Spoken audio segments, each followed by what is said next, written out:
you guys, and just a little bonus tip for you guys. Look at this. I got a string tied here and a string over here. And look at the bottom of this.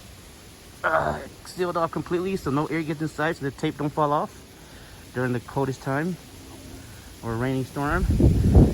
But the strings help this not tip over because the wind usually knocks things over and whatever else. But and the doves have a hard time landing and getting food and grit, and the bigger birds. So that's why I did this. Okay, that's a tip and an advice for you. You can use duct tape, does wonders, or glue gun.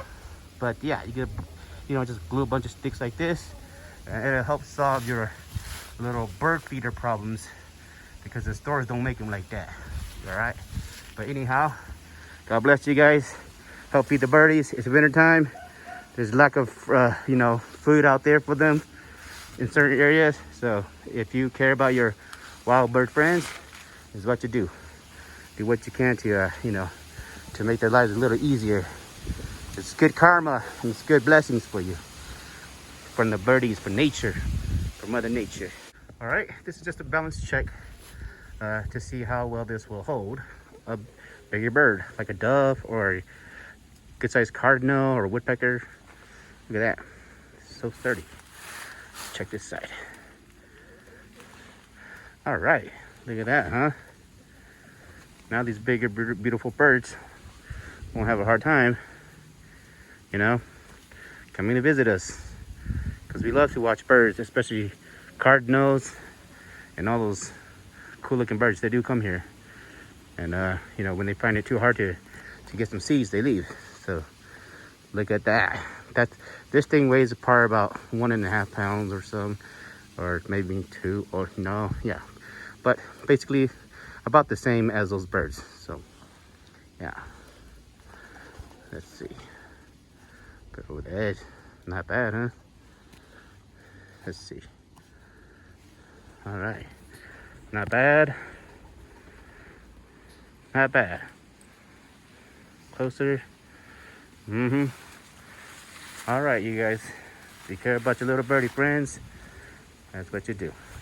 All right, you guys, I'm over here at Mr. Dwight's place trying to get a fantail, a cockbird, and he's showing me this trick right here, which totally blew my mind away.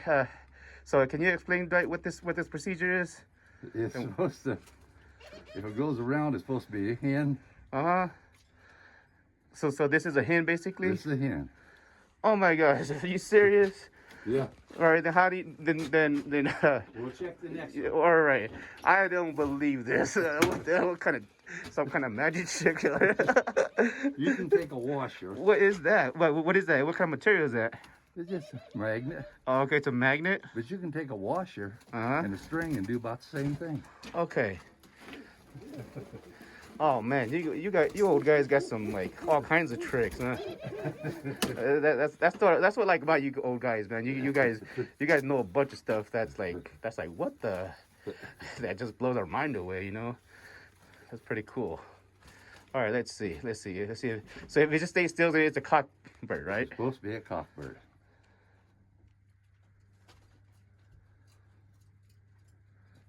See? So that's a cockbird. Yeah. It just goes back and forth. Yeah. Oh my God! Is that for reals? Yeah. Are you sure you're not playing with it? No, I ain't moving my hand. Holy moly, dude! This is so cool. I've never seen anything like this before. Yeah, I'm gonna buy that little tool off you. Would that work for other types of pigeons, or? Yeah. Yeah. So that's a cockbird then, Yeah. because it just swings back and forth. Yeah. But if it starts spinning in a circle, then it's a hen. Yeah. Oh man, that's a pretty darn cool trick. I'm about to make one of those tools. All right, can you put a band on that so I know that that's the cockbird? Yeah.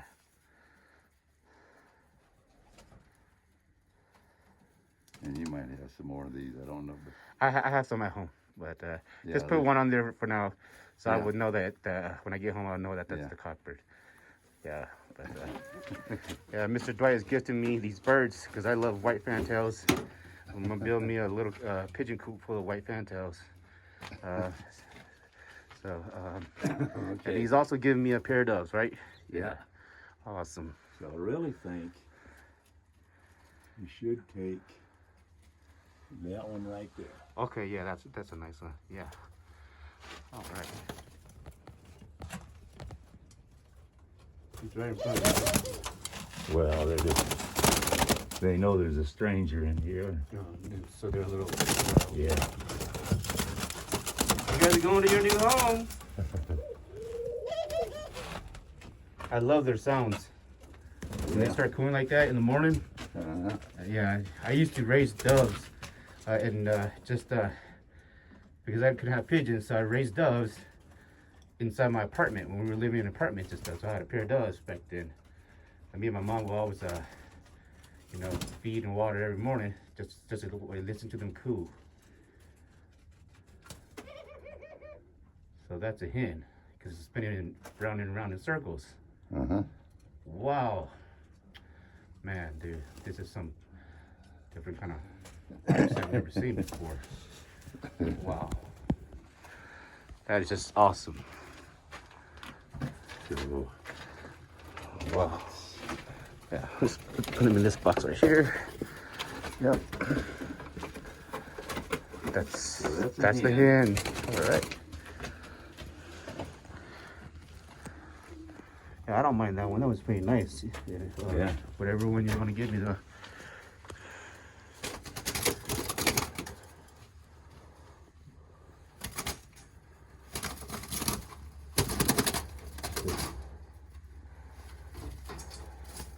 they get real tame when it's just me feeding, they Yeah.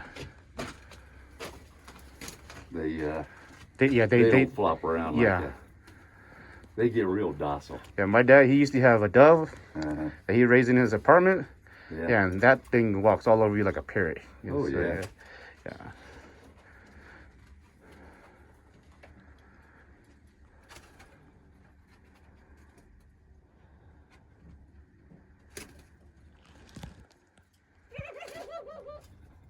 So he's just going straight back and forth from front to back. And that's how you know it's a cock, not a hen. Yeah. Wow. Man. And it's not 100%, but it's pretty close. Okay. Doves are so hard to sex. Yeah.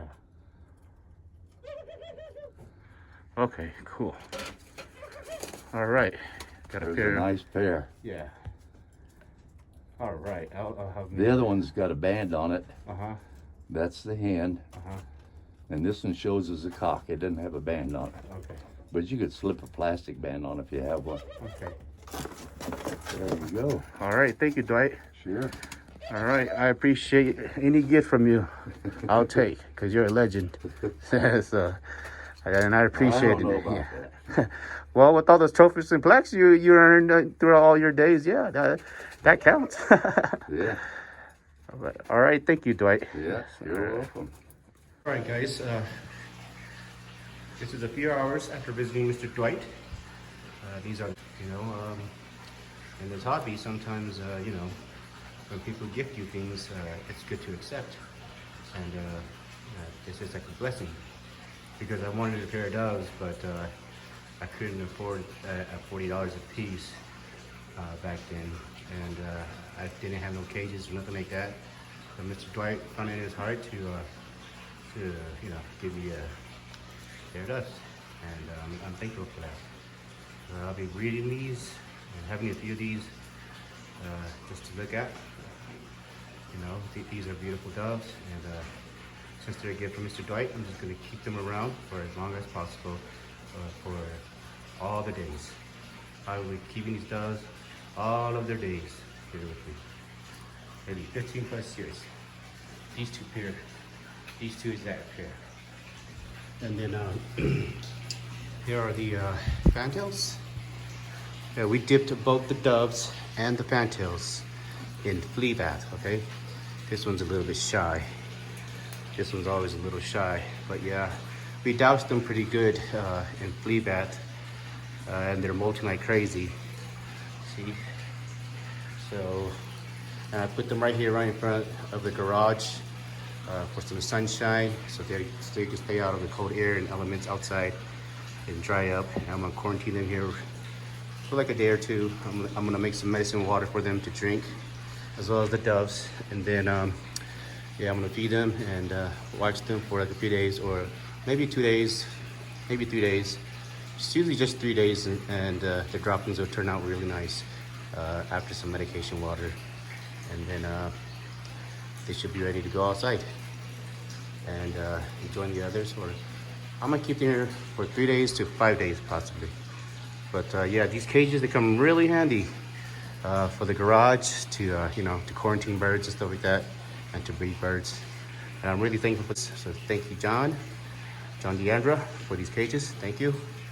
God bless you in your future endeavors as well. And then all right, let's get to it, to the next step. And the next step is to this is like a feeding funnel and watering funnel for those cages. You pour feeding here, you pour some feeding here, and you pour it into the in between those cages or their water bowls. It makes it a little bit easier to feed those little birdies, you know, little homemade feeding water funnel. And then for this segment, we're going to use filtered drinking water from Zero Water. This thing filters out sink water and removes everything. It purifies the sink water. And in here we have medicine. Okay, we're using Global's all-in-one mix. Okay, this thing treats canker, trichomoniasis, hexamytiasis, I guess that's what canker is in scientific terms, E. coli, paratyphoid, common respiratory problems, coccidiosis, and worms. So this is what we're using, and it is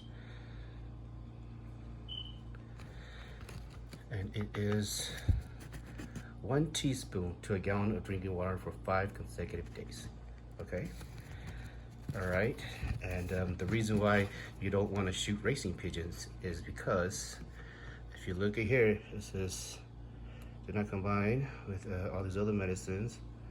Keep out of reach of children. Avoid contact medicine with your hands.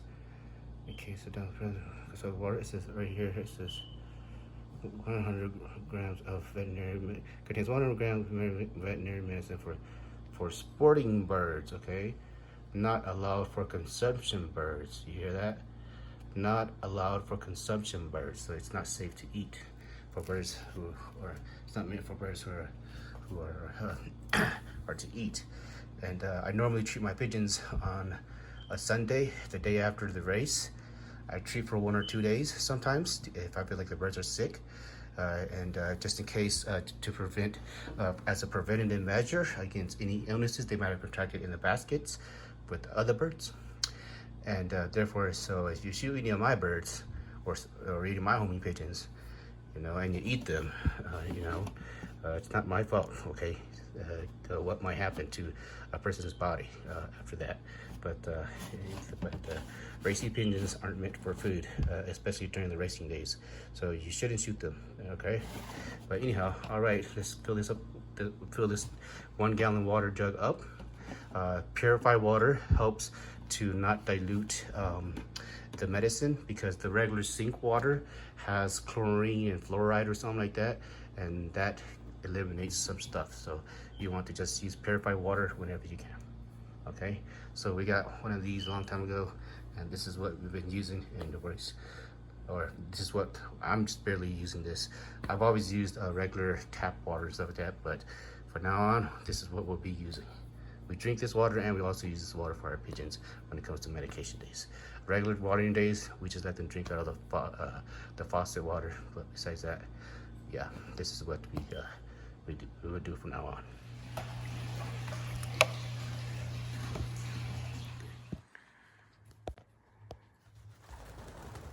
It's such a beautiful day. Letting the birds out.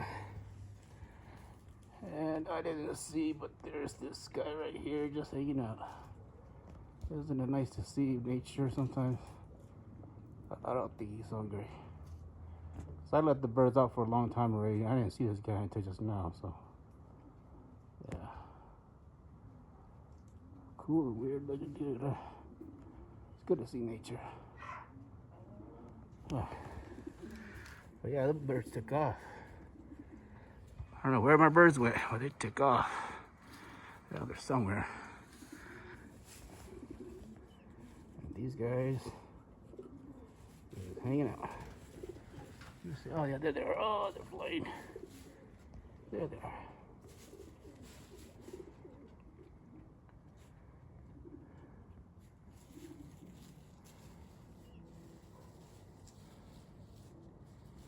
Today is a very hot and warm day for some reason, and so the birds are just loving flying. I mean, they're all over the place today. All right, just a little quick update of a pair of birds that we're gonna try to pair up for the one loft race. All right, can anybody guess which birds are these? Oh no, you guys are not gonna know, but the one on the right is the one that got 18th at the final during this past year's Big Annie's one loft race. I believe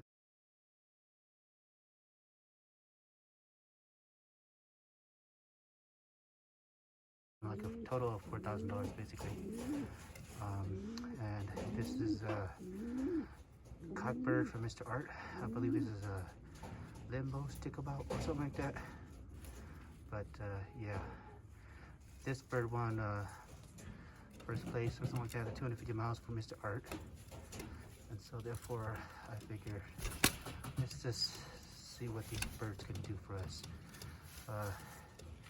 I held on to these birds and I haven't paired them up the way I want to until now.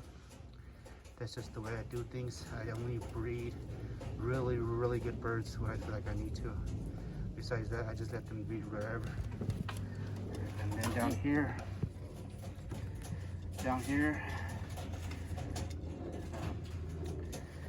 this hen right here is also the same bloodline as this hen up here.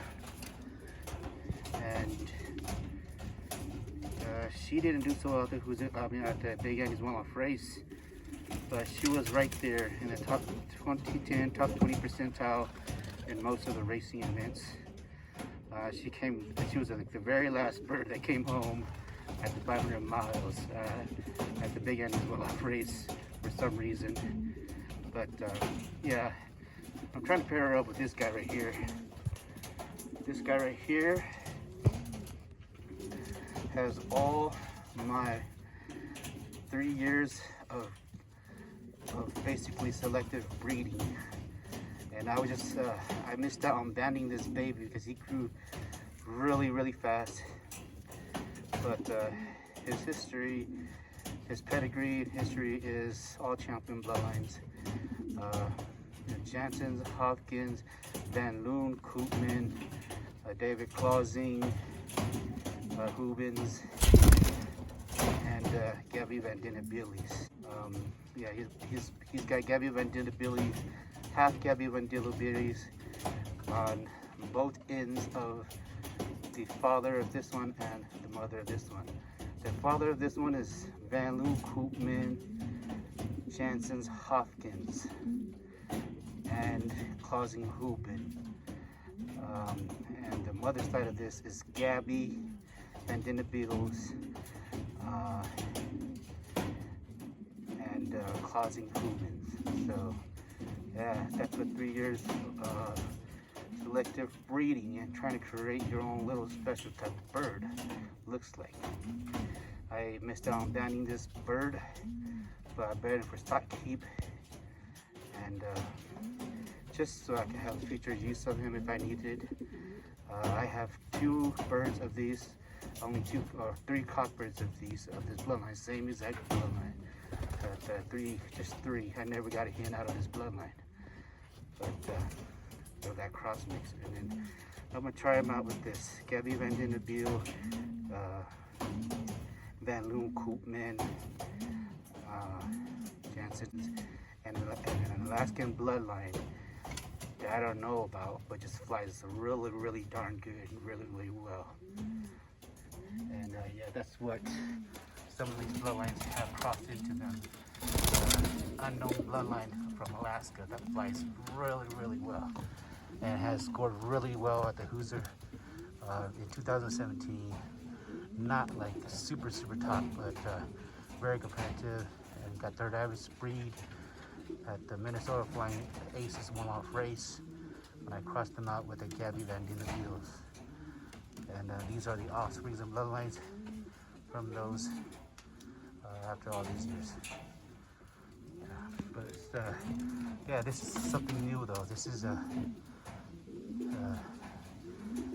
gift from Mr. Art Navalta, our club secretary, who quit. This bird won, I think 200 or 250 miles, first place. It's a cockbird. I believe it's a limbo sticklebouch or something of this sort. It's in one of my old radios back then with Mr. Art. And yeah, that boy gets to breed with this hen, which is my Big Annie's one-off race money winner. She didn't score at the very top, but she definitely won some of our money back for us, and definitely worth breeding. All right. Birds are really moving today. They're really flying. They're all over the place, but all right, these are all the a lot of these are the young birds that I didn't held back from this year's young birds race because they were molting too much, and they finally started to mature out and started to look very nice. You can see the muscles growing in. All right, muscles are growing in, feathers are changing. This one's a late hatch. This one just hatched like 2 months ago. Hasn't even really flown yet at all. Like this one, I have high hopes for this one. I can't wait to finish molting. That one is from my 500 milers from the first season of Old Birds. I've flown yearlings and they've flown 500 miles for me. Yeah, the birds are flying today. Yeah, but all these birds are maturing and coming in very nice and beautiful. This one still looks kind of scrubby, but even the white birds are looking beautiful. And then here is where I kind of have some high hopes. Sorry for the mess, we haven't cleaned up yet. But yeah, all these, this one, these all late hatches. They're just about like 6 weeks old, 6-7 weeks old. I'm trying to settle them. Yeah, right here. Got these ones I kind of have high hopes for. They're from some of our good birds as well. And yeah, this one is Lagoon Koopman Gabby Van Dina Beetle. And an Alaskan bloodline cross. And yeah, but all these babies 5-6 weeks old. Sorry for the mess, guys. This is a little baby right here also. And this one also 5-6 weeks old. And here's my other ones. These ones. Oh yeah, there's that baby right here. All right. Yeah, these ones are babies from the 500-mile birds that I had flown that first year. All right, so that's, let's see, I got my birds mixed up for a second. So the father, okay, so this is the father and mother. These birds raced 500 miles as yearlings against old birds from 500 miles, Topeka, Kansas. They came home. The cockbird came home on the day, and this one came home in the early morning. And these are their crosses, the babies. That's how they look like. Yeah, I really liked it, the color. They're still molting right now, but I really like the color of these ones. Yeah, I thought that was really nice. Okay. All right.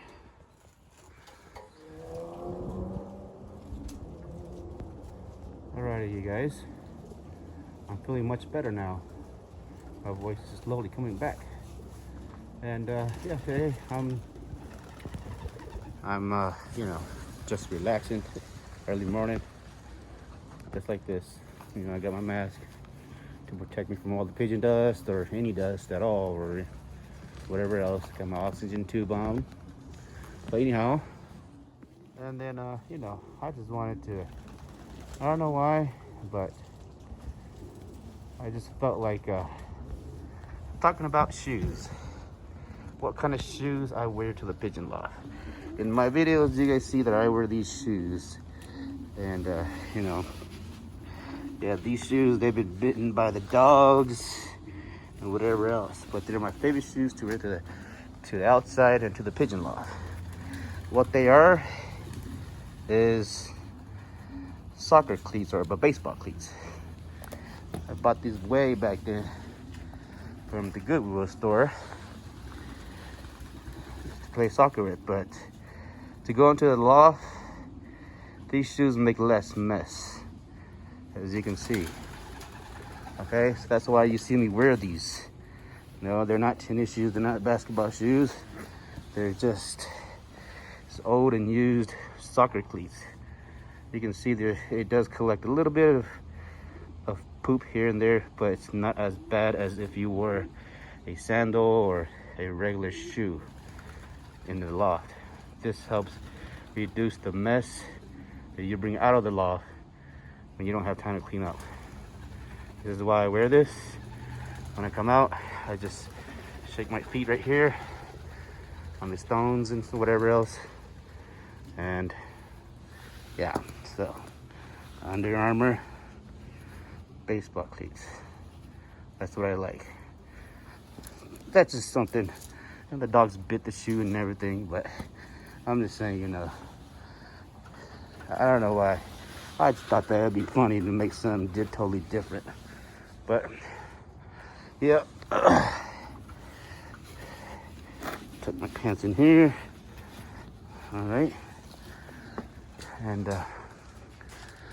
yeah, let's see if we can get these birds to fly for us today.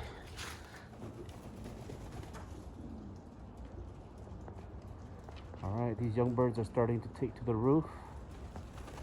Oh, here they go. Oh, one just took off. There they go. All right, and this is what the poop looks like on the box purchase. Some pigeons will poop on purchase a little bit more than others. Yep. But yeah, these babies here. Can't wait to see them fly. I think we got a hawk in the area because these crows are going crazy.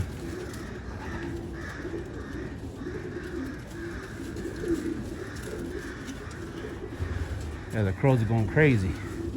Well, I'm gonna show you guys something today. Something totally different, all right, guys? Look, you see the string right here? All right, like this string goes all the way up there. All right, and look at that cage coming down. You see that? Bam. I got that from the Europeans.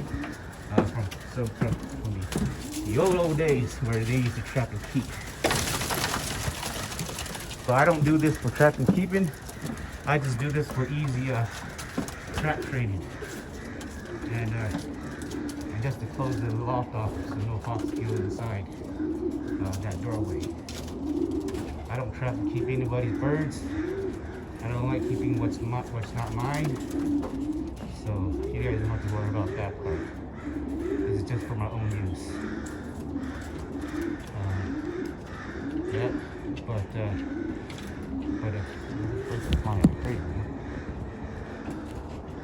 but yeah. Yep, but if I ever needed to trap a bird, like a stray bird or anything like that, this thing comes in handy. If I drop the string, this thing will fall right down. So yeah. Anyways, this is just what I do. This is what the Europeans used to do back in the days when they used to trap other people's birds to keep. It's not the nicest thing to do, so I wouldn't do that. And yeah. But if I do trap a bird, I would probably find the owner and give the bird back. Besides that, I wouldn't trap to keep a bird on purpose. It's just not the right thing to do in this sport, you know. This is a sport of integrity and a sport of good men. And it should be that way. Since those crows are going crazy, they're everywhere. Look, they're everywhere. And one of them right here. And only a few birds are flying today. I better go put these young birds back inside. This one's not banded. The band fell off. Feel kind of bad. This one's a good one. It's supposed to be a good one. Yeah, but go inside. There's a hawk. And then here's the rest of those young birds. Yeah, right here. These are the rest of the young birds that I just moved over here to this side. I was planning to maybe sell these birds, but I figured I would just keep them and fly them this year because some of them have flown really well for me, the older siblings of these. So I figured I would just keep a few more just to keep my numbers up for old bird seasons. And I might only, my goal is to mostly only fly old bird seasons. Young bird season, I'm kind of scared of losing birds because it's around dove season time. So my goal is to breed and just fly old bird seasons, and if anything, maybe only fly to the 300 miles if the bird's a little bit too young. If the birds are 6 months old or something like that, or 7, 8 months old by old bird season, then yeah, we'll only fly to the 300 miles just to test them out. But yeah, besides that, only the older ones will go to the 500 miles. But yeah, our goal is to go to Topeka 500 this coming old bird season. You know, where all divisions all over America are gonna race against one another, and it's a 500-mile plus drive to get there. And I just thought that it would be fun to drive there just to release young birds and watch them come home against all the different divisions all across from East Coast, I think New Jersey, to Midwest area such as Wisconsin, Minnesota, and to the southern regions, I believe like Missouri and Alabama, Tennessee. I don't know if Florida is in that race, but yeah. But yeah, all the loss from South Dakota, North Dakota, with Wyoming, Utah. I don't know if Utah's in that race, but Colorado is definitely in that race, and Texas, I believe. Yeah. So it'll be fun. All the birds going their own direction, and going home. It'll be fun. So I'm trying to keep my numbers up, and train my birds slowly. This is the reason why I like to fly them once in a blue moon here and there and during the winter time. Keep them in shape. So old bird season come around, the birds won't have too much issues trying to get back in shape, you know. But yeah, all the birds on this side is most likely gonna go to the Topeka 500, except for the younger ones. All right, that's the goal, and that's the plan. All right, this is one of my favorite beautiful looking birds from Mr. Jack Borak, and I believe this is a Danny's line. All right, this is one of the only birds that I kept with them from Mr. Jack Borak's loft because you know, I had a tough year this year a lot of good and bad things happened this year. Almost got into a divorce. I thought I was gonna get a divorce, so I started giving all my birds away. And then things turned around, and we didn't get a divorce. But so I kind of feel bad. Like I said, I thought I was gonna get a divorce, and then so I cut down all the birds. I was getting ready to get rid of everything, and then, you know, by God's favor, everything just turned back around, and we're not gonna divorce. And so therefore, I kind of regret giving the birds away. But you know, I was helping out a beginner anyways, Luan Acosta from Virginia. Yeah, but anyways, I have several offsprings from those birds already, and I'm saving those offsprings because they've proven to fly well for me this year. Up to the 250 miles, 14th place on a very tough windy day. Only about like 18 birds or 14 birds in on the day from 60 birds. And so therefore, yep, he's up here somewhere, I think, or he's flying. Yep, they're flying good today.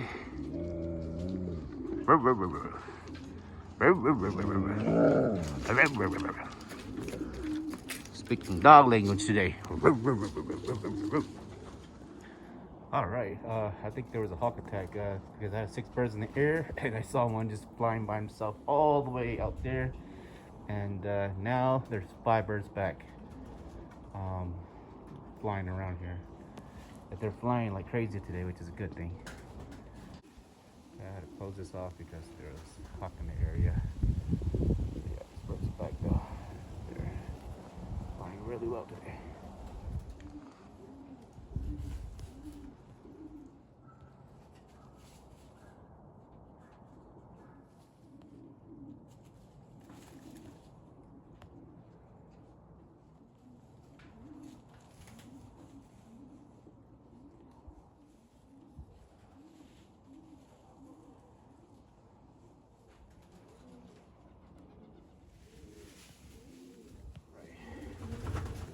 They are back.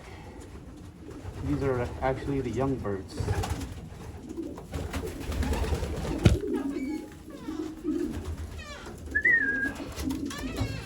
Come on, come on, come on. Move on.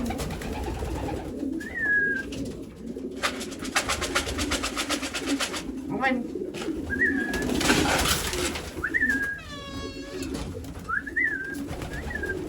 Come on, let's go. Let's go, come on.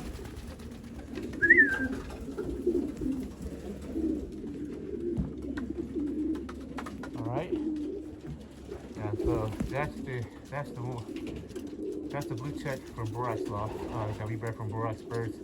The father and mother of this bird I gave away already because I almost had a divorce. I thought I was quitting the hobby for good. So Mr.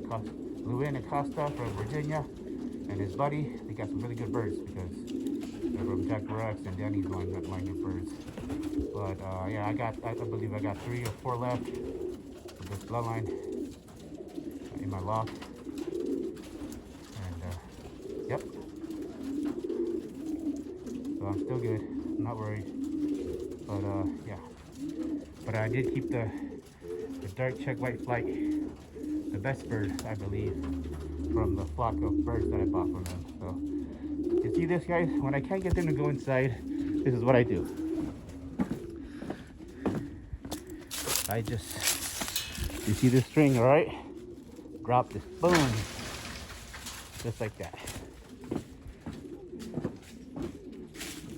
That way, that keeps them in there, and they can go in whenever they want, or I can just chase them in. You see the ladder here like that? Go right up here, and I just chase them in. Like, never mind. They've already like, oh, what's up? What? Good. See? All done. Alrighty. But But this is how I do things here, guys. Yeah, a little different from everybody, I think. But it's what works for me.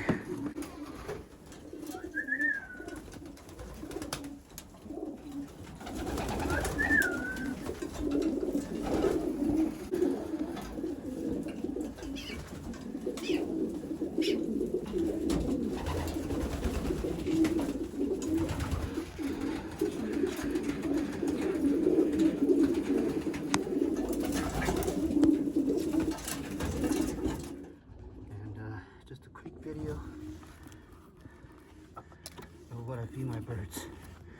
I take these birds, their food out at night time to avoid mouse. Yeah, but this is the mix that I give the birds. All right, and this mix flies well for me. It's a homemade mix. You know, as you can see, it's got peanuts, corn, all that good stuff in there. But this is my mix stuff. It works for me. Y'all can try to fly on this if you want. I ain't won yet, but my pigeons fly okay on this. Yeah. All right. Turcon Wolverine, cockbird right here. A gift from Four Flights Loft, Richard Warren. That bird has paired up with a Clousing Hooping hen, Clousing Hooping Gabby hen. And then Mr. Jack Morris Loft. This bird paired up with one of the hens from that I sent to the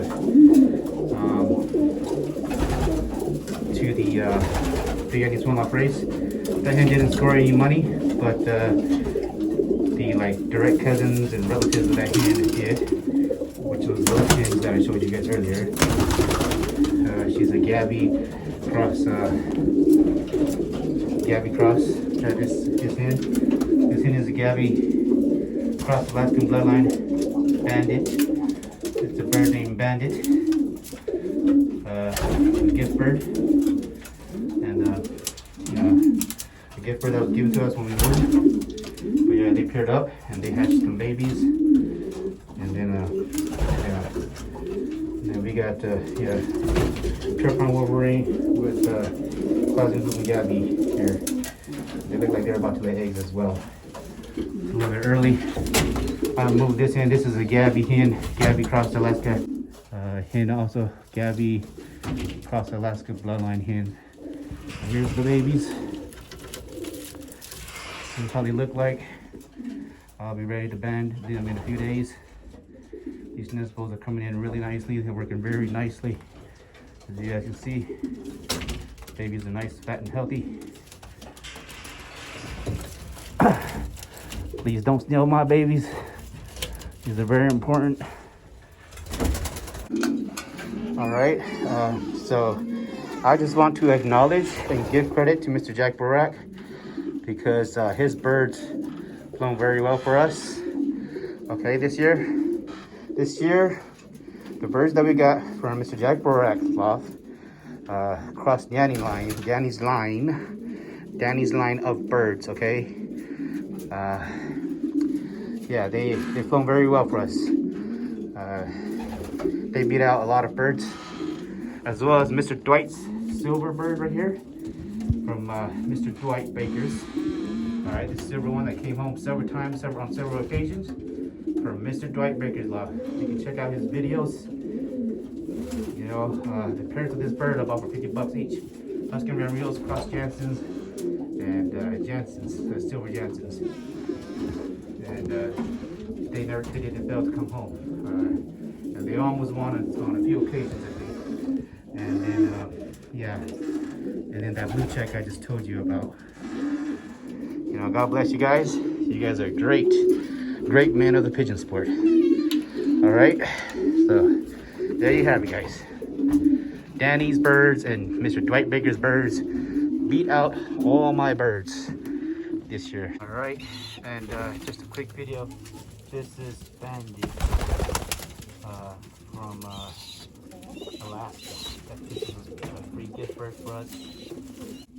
The daughter did this one won $1,000 at the Big Annie's one-off race, placing in the I forgot what spot, but she won $1,000. This is the father bird, and this bird has paired up with this one, Shirami. You know, the one with the broken foot. As you guys tuned in with me like last year, this one was hit by a hawk and broke its foot. It's one of my favorite hens. Came home relentless, regardless of what happens. And yeah, but they're paired up this year. This is Jansen's. This is a Jansen's Hopkins. And some Gabbies, I believe, and I think got some Koopman balloons and stuff like that also. But they paired up, and looking forward to the babies. Sorry for the mess, guys. I haven't had time to clean up, man. You know my situation. So, and then this is the father bird of the birds that did really well for us this year, Mr. Dwight Baker. That's the hen right there. Huskin Red and Reels, across Jansen's. I wanted to put this hen with the Jansen's Hopkins. After this last egg here, I might throw this egg away, or I might let them hatch one more round for me because the babies did really good for me. So this might be their last batch of baby, and then I want this hen to cross with the Jansen's Hopkins. And this hen, this cockbird here, I'm gonna cross them out with my with the red hens from the Gabby inbreds, recessive reds. So. But yeah, all right. So normally what I do to clean this side off is I just use the water hose and spray it all off. And but it's a little bit on the colder side here now. And I've been sick with COVID for the last few weeks, so I haven't been able to clean up. But that's just a quick update. This is Bandit. When the daughter from this guy won $1,000. What was her name again? Elena and David from Alaska. Yeah, they gifted me that bird, and I wanted to give them $300, $300, because the daughter won $1,000. But they gave me a PayPal that didn't work, and I texted them and whatever else, and they just never replied back whatsoever. So I figured, I don't know what's going on with them, but yeah, that was the end of that. But anyhow, yep, but the Bandit's still here. This bird is called the Bandit. So from Alaska, he was a free gift bird to us when we moved. All right, he's one of our old birds. He barely feels any eggs, but when he does, the babies usually do well. All right, so anyhow, yeah, there you guys have it, guys. So I'm thinking Hoosier Classic this year.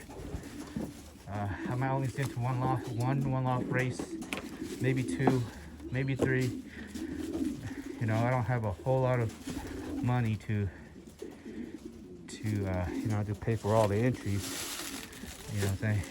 So I usually just send to one good major one-off race, like the Big Annie's one-off race, or the Hoosier Classic, or you know, any others small one-off race that I feel that I can afford to. But yeah, anyhow, that's that. That's my life story at the moment for you guys. Oh yeah, just a little quick update. We got this from Craigslist, aquaponics system. All right, so the guy that gave us this aquaponics system, he's supposedly moving away. And he gave us a bunch of aquaponics stuff. But all this stuff here is aquaponics stuff. You see that dish stuff there, and there's the little piping stuff there. And we got a water pump and all the other kinds of stuff. All right. Aquaponics is something that we're gonna try to see if we're successful or not. Because as you can see, my garden failed 3 years in a row. I couldn't go any veggies. I did some reading, I did some study. I mean, I used to help my mom out, and it was never this difficult to grow any of our Hmong veggies, or those Hmong giant Asian cucumbers. We don't have them here at the Asian stores. Those big fat giant Asian cucumbers. Those are some of the best eating. We don't have those. I have the seeds, but nothing ever grows here. So therefore, I went and got all these aquaponics stuff. I'm gonna step it up a notch for next year's gardening skills practice as another hobby and project. Oh hey, apple cider vinegar. We're looking for this. What the heck? But anyways, yeah. See, I tried to grow corn, and that's all that grew for me this year. And this is like one of 2 plants that grew of Hmong veggies. I felt miserably, man. I was like, dang. In Hmong culture, the wife is supposed to do those things, but in my relationship, I'm like the housewife, so I have to try to do all that stuff, and I felt miserably. Well, I'm gonna keep trying. And I'm gonna keep trying. I'm gonna grow my own Hmong veggies so I can stay healthy, and some Hmong herbal medicine. That helps the immune system and whatever else. But yeah, that's just another update I forgot to put on there. So, all right, you guys. I just wanted to show you guys a pigeon real quick before dark time. This is nighttime now. This is the bird from Danny's line and Jack Borak's Loft.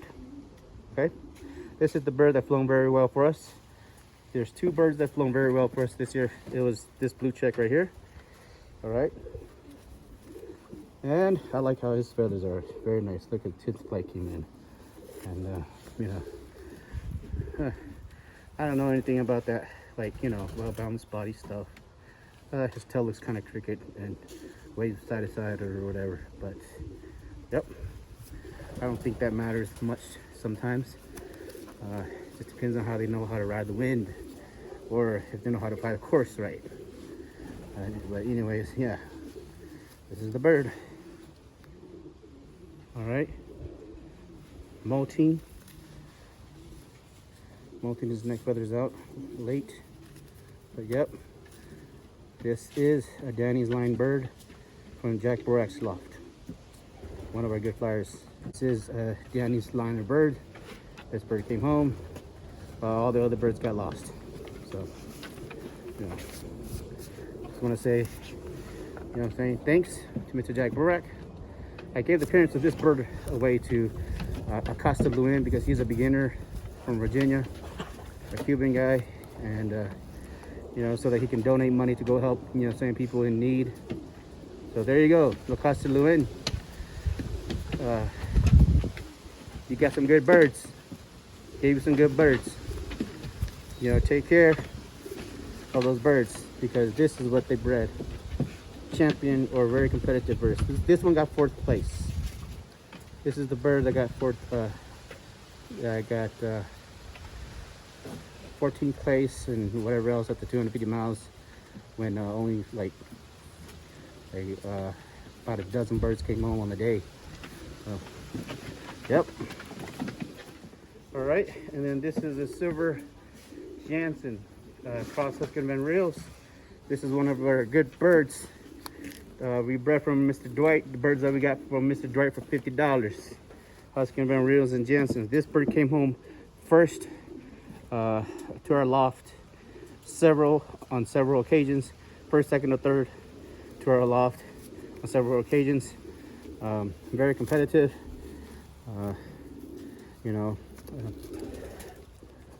But Mr. Dwight's birds. All right, so on the facts that our birds are racing just against our birds back home, this bird won on several occasions.